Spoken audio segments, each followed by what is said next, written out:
You know, I never thought I'd live to see the day when the government is deporting more snakes than people. But apparently, in South Carolina, a 12-foot python was caught lurking near a high school. And suddenly everybody's looking at Immigration and Customs Enforcement like, well, can't you do something? Maybe check its visa? First of all, this python, this thing is from Southeast Asia originally. It's not even bilingual. I mean, it probably hisses in Burmese. And here it is, hanging out by a football field, like it's trying out for the marching band. And of course, the authorities say, oh, it's probably an escaped pet. Yes, of course. Because who among us hasn't thought, you know what would really liven up the living room? A 12-foot constrictor that can swallow a love seat. So now they're saying, maybe ICE should step in, which honestly is the first time ICE might actually deport something that really is cold-blooded. I mean, I don't know what the paperwork looks like for a snake.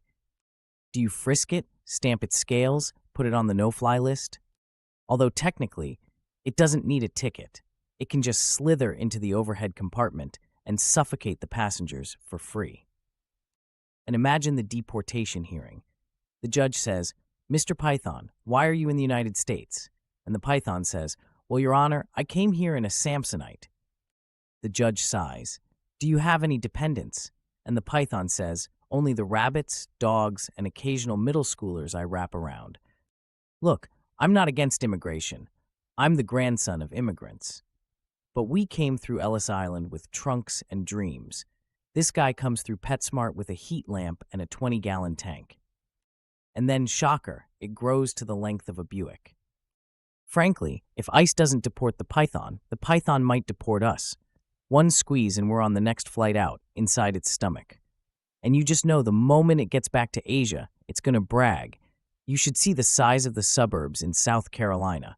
One cul-de-sac alone could feed me for a month. So yes, deport the python. Not because it's dangerous, although it is. Not because it's exotic, although it is.